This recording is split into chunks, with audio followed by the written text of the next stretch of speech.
Narito na naman tayo upang matunghayan ang nakakakilig, napaka-sweet at talaga namang sobrang nagtitrending na istorya ni Kuya Arjon at ni Ate Angelica.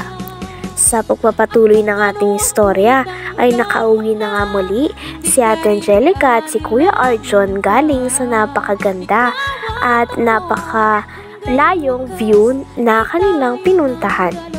Pagka-uwi nga ni Kuya Arjon ay talagang pinuntahan kaagad dito si Ate Angelica dahil miss na miss niya na daw kaagad ang dalaga. Grabe talaga at parang hindi na nga naghihiwalay si Ate Angelica at Kuya Arjon dahil talagang araw-araw sila magkasama at kahit isang araw lang di sila magkita ay namimiss kaagad siya ni Kuya Arjon.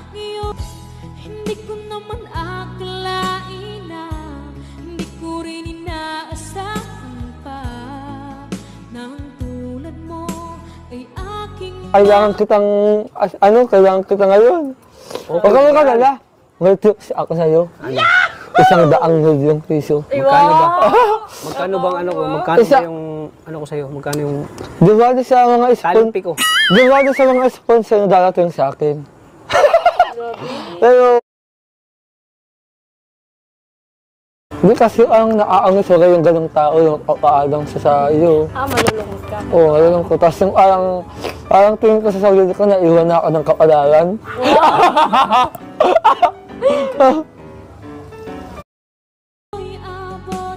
Grabe at sabi nga ni Kuya Arjon ay wala pa nga daw ilang araw ay namimiss niya na kagad si Ate Angelica. Nung nalaman naman ni Ate Angelica na may kumakanta sa labas ay naglabas nga ito ng takore at binuhusan ng tubig sapagkat akala niya aso daw ito. Ngunit pabiro lang naman.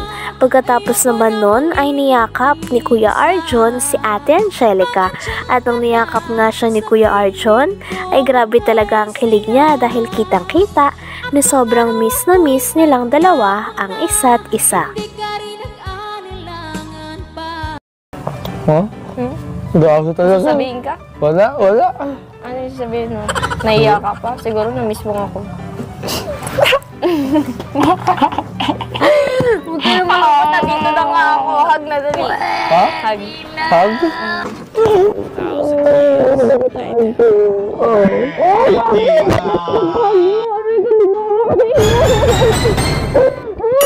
Sana ko. Hindi kasi sa batang nangis. Masaway ko papatay ko ngayon. Hindi kasi sa batang nangis eh. Ikaw naman, tapos hindi ka na-expect na dito ay kita nakikita. Ikaw rin, namiss kita kaso wala eh. Hindi ka nagpakita sa akin. Ay, kasi muna ako. Tatampo ka. Hindi na. Kumbaga, iniyak ko muna yung lahat ng naramdaman ko. O, sige na, mamaya na. Ano nga pala? Magbabahog ako ng manok. Ako yung puso ni Papa. Ayun! Sakto! Yung agpunta ulit ay walang Matutulungan mo ako Oo, matutulungan kita. Siyempre, bebe labis kita eh. Ay, patay tayo dyan. Maipot. Hindi ka sanay sa maipot? Yung sama, ganyan na naman na umusanay sa'yo. Alam mo, Diyos, kasama mo ako, masasanay ka sa mga maduduming bagay. Kaya nga eh. Kasi... saka, nga wala. Ano? Hindi, pasensya na kasi nasawa ko kasi kalitata sa mga kalokohan na ginagawa ko. Pagkatapos nga ng kanilang kantahan ay pinasalamatan din ni Kuya Arjon si Kalingap Tata na naging sidekick niya at ito nga kasi ang naggitara habang kumakanta at hinaharana ni Kuya Arjon si Ate Angelica nung araw na yun. Pagkatapos naman nun ay nag-decide naman ng dalawa na may gagawin din sila. Dahil may mga gagawin si Ate Angelica nung araw na yun ay syempre go na go lang si Kuya Arjon lagi na samahan ang kanyang pinakamamahal na si Ate Angelica. Nung araw nga na yon ay magpapakain ng manok si Ate Angelica. Kaya naman kahit hindi sanay si Kuya Arjon sa mga ganong bagay, ay talagang pinilit niya at ginawa niya para lamang mapadama kay Ate Angelica na mahal niya ito. Kalokohan na ginagawa ko. Bakit? Oo, kasi. Hindi, okay lang yun. Kala ko talaga aso ka niya. Nagdala pa naman ako ng takore. So, Natuwa ko dun sa... Ano na nga ang tanong ko? Nagustuhan mo ba yung kanta ko? Oo naman, syempre. Oo. Tinanong ko, ayan, Ang ganda nung Nagpakaulit ako hanggang natuon ko yun. Para lang sa'yo kasi nung pagka-uwi ko galing biyahe, nag-umpisa na ako ng angharana ko talaga. Kaya naman pala tuom na tuom mo kanina. Tapos yung gitarang yan. Akala ko ikaw yung magigitar kasi katatay na saan mo. Ay, nako ka. Hindi ko kasi ako marunong. Ah. Hindi ko kasi ako masyadong marunong. Alam mo naman Ako yung tata, magaling siya mag-gitara. Oo So, simulan natin. Grabe Hawak mo to. Binibigyan na nga eh. Hindi abot ang kamay. Kuya dyan, para pansin ko yung jacket mo, parang bago na naman yun ah. Kaya nga Balik ka talaga sa ganyang jacket, no? Sento ko ka sa UNA. Kaya na? Kaya sa UNA. Wow! Grabe at napaka-sweet nga ng dalawa.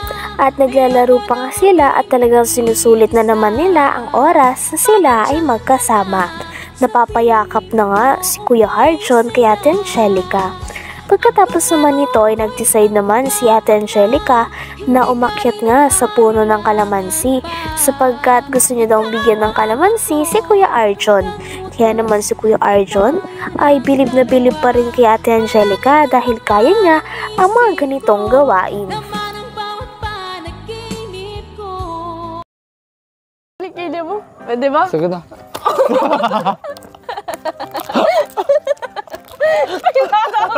Hindi ako pinapuntahan. Samahin ka? Oo, sige, tama na. Baka ihagis kita dyan. Arjun! Di ba? Ay.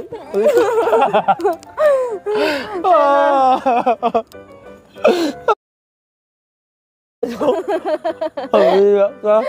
Lanog na ako sa'yo. Sasakit ako, kukuhaan kita. Ako na makuha. Hindi ka marunong. Wala akong tiwala sa'yo. Baka mahulog ka pa. Sa'yo? Oo, sa'yo. Sa'yo. Sabi ka.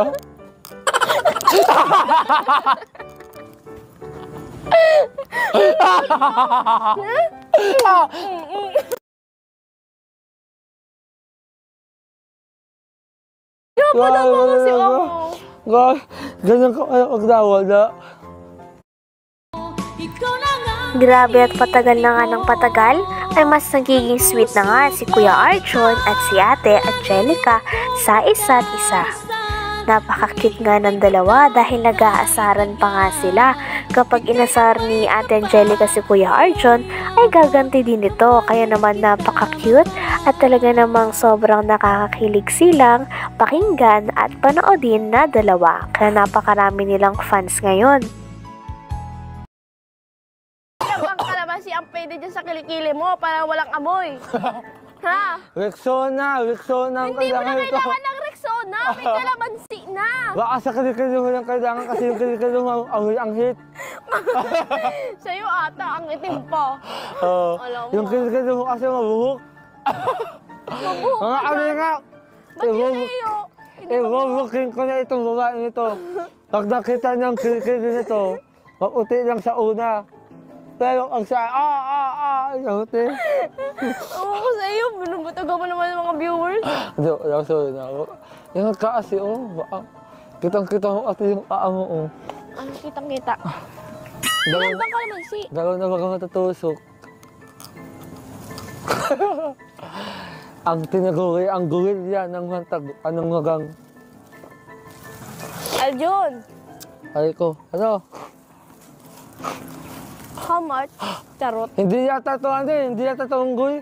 Kapwe yung babae. Wow! Kapwe! Uy, may Kaya ako kapwe! sa'yo. Uy, may kapwe! Ang ganda lang ang kapwe nito. Aray, ang lipay. Oh. Huwag saan kita pag ako dyan nakababa. Sasaluhin naman kita. Weh.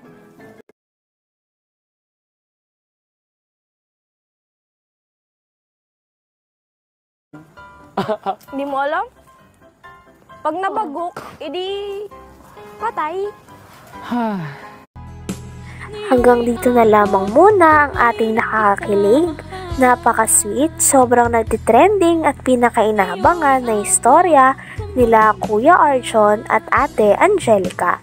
Maraming salamat sa inyong panonood. Hanggang sa muli. Bye!